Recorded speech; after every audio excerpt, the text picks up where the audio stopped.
So ఈ రోజైతే ఒక మంచి రెసిపీతో మీ ముందుకు వచ్చేసాను. ఎండాకాలం కదా, చలువ చేస్తుంది అండ్ చల్లగా కూడా తినొచ్చు. స్వీట్ రెసిపీ అందులోనూ చాలా బాగుంటుంది. ఎవరైనా ఇంటికి వచ్చినప్పుడు గెస్ట్లకి ఇలా ఎండన పడి వస్తే ఇలాంటి స్వీట్ రెసిపీ అయితే చేసి ఇవ్వండి. చాలా బాగుంటుంది, చాలా ఇష్టంగా కూడా తింటారు.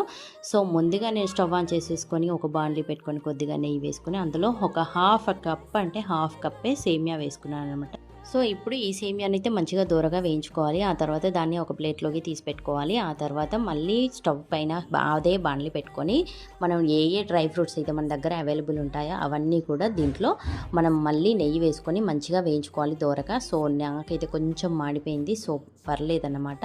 నేనైతే మళ్ళీ వేయించుకొని వాటిని అయితే ఇంకొక ప్లేట్లో అయితే వేసుకున్నాను. ఆ తర్వాత మళ్ళీ అదే బాండ్లీ పెట్టేసుకొని స్టవ్ ఆన్ చేసేసుకొని అందులో నేను ఒక హాఫ్ లీటర్ వరకు అయితే పాలు పోసుకున్నాను అనమాట. మీకు ఈ పాయసం థిక్నెస్ కావాలని అనుకుంటే క్రీమ్ మిల్క్ అయితే యూస్ చేసుకోవచ్చు. నేనైతే నార్మల్ మిల్క్ యూస్ చేసుకుంటున్నాను. అండ్ ఈ మిల్క్ అయితే నేను మంచిగా మరిగించుకుంటున్నాను. మరిగించుకున్న తర్వాత దీంట్లో అయితే నానబెట్టుకున్న సగ్గుబియ్యం అయితే వేసుకుంటున్నాను. మీరు ఒకవేళ నానబెట్టుకోకపోతే అప్పటికప్పుడు చేసుకోవాలని అనుకుంటే సగ్గుబియ్యాన్ని మంచిగా వాష్ చేసేసుకొని ఒక గిన్నెలో పోసేసుకొని అందులో వాటర్ పోసేసుకొని కాసేపు ఉడికించుకోవాలి. ట్రాన్స్పరెంట్ గా అయ్యే వరకు అయితే ఉడికించుకోవాలన్నమాట. సో ఇలా ఉడికించుకున్న సగ్గుబియ్యంలో అయితే మనం పాలు పోసేసుకోవచ్చు డైరెక్ట్గా అయితే. సో ఉడికించుకోని అవసరం లేకపోతే మాత్రం నానబెట్టుకున్న సగ్గుబియ్యం అయితే మాత్రం డైరెక్ట్గా పాలల్లో వేసేసుకుంటే సరిపోతుంది.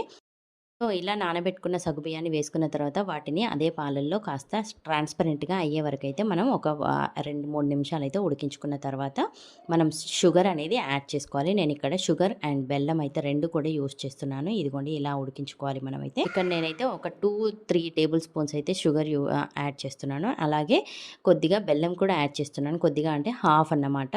అంటే ఒక 2-3 టేబుల్ స్పూన్స్ అయితే నేను బెల్లం కూడా యాడ్ చేస్తున్నాను. సో ఇక్కడ మనకైతే మొత్తం ట్రాన్స్పరెంట్గా అయిపోయాయి కదా ఈ సగ్గుబియ్యం అయితే. ఆ తర్వాత మనం వేయించుకున్న సేమియా పక్కన పెట్టుకున్నాం కదా, దాన్ని కూడా యాడ్ చేసుకోవాలి.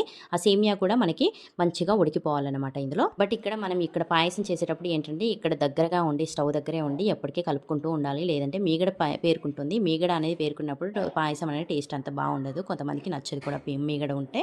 అండ్ ఇక్కడ సేమియా సగ్గుబియ్యం వేసుకున్న తర్వాత షుగర్ కూడా యాడ్ చేసుకున్నాం కదా. సో ఇవన్నీ కూడా మంచిగా క్రీమీ టెక్స్చర్ వచ్చేంత వరకు ఉడికించుకోవాలి.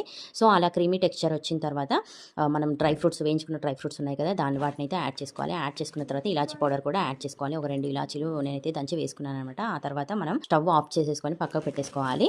అలా ఒక 5-10 మినిట్స్ వరకు పక్కకు ఉంచుకున్న తర్వాత మరీ చల్లారకుండా కొంచెం పొగలు అనేవి బయటికి వెళ్ళిపోయేంత వరకు ఉంచుకున్న తర్వాత కొంచెం వేడిగా ఉన్నప్పుడే ఈ బెల్లాన్ని అయితే యాడ్ చేసుకోవాలి. సో బెల్లం యాడ్ చేసుకున్న తర్వాత మంచిగా అది మొత్తం కరిగిపోయి క్రీమీ టెక్స్చర్ అనేది వస్తుంది. అలాగే కలర్ కూడా చేంజ్ అవుతుంది, చాలా బాగుంటుంది. సో ఇప్పుడు ఈ పాయసాన్ని చల్లారిన తర్వాత ఫ్రిడ్జ్లో పెట్టుకొని ఇవాళ కానీ రేపు కానీ ఎలా అయినా సరే తినొచ్చు. దీంట్లో ఫ్రూట్ ముక్కలు కూడా యాడ్ చేసుకోవచ్చు. ఈ వీడియో మీకు నచ్చినట్లయితే లైక్ చేసి, షేర్ చేసి, సబ్స్క్రైబ్ చేయండి. Thank you for